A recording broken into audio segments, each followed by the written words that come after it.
am I good enough? Like, that's immediately the response that you tell yourself, like, am I good enough?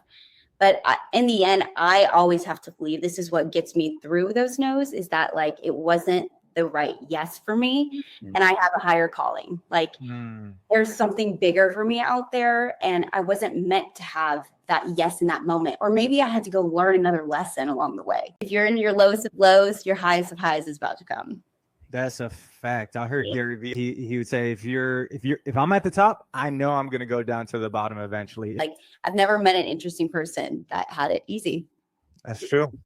How do you stay positive in those moments, though? You know, a lot of times people, they get discouraged and they fall away from their dream. Like for you, what do you mentally do that holds you on and that keeps you so positive? Because you seem like such an optimistic person.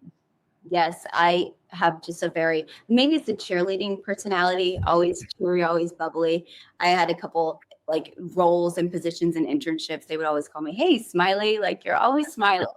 But of course, not every day is going to be a good day. Like I've said, I've gone through sometimes the lowest of lows, and the way I get through that, I mean, I love to exercise. That's how I, release all my stress. That's my me time. That's what I need to do. And I know that's what I need to do to get my morning started on a good note is go exercise. So that's one way for me to like clear my mind. And also through God and going to church, I think that is like, if you have the faith and you just keep believing that it's going to get better, that's another way, another outlet for me to keep that positivity, because life is about being happy. And I always think, if I'm not happy, what can I do to be happy? Like if something is not working, then I let go of it. If it's not making me happy, it's not going to be a part of my life, because all I want to be is surrounded by good energy and good people, and just because that's the end goal for everyone, is to be happy. So if anything is not working, I try to let it go and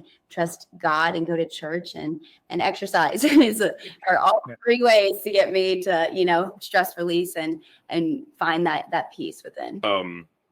You seem real charismatic. Like you seem like high energy. And how can someone learn that? Like they're trying to network, they're like the imposter syndrome, they go to like places, they feel like I don't belong here. How do you like deal with that? Because I feel like it comes natural to you, but at times there's some moments when you do have that imposter syndrome. I feel like everyone goes through that. But how do you maintain that positivity to network? Because you do have to network to grow yourself, to grow your business.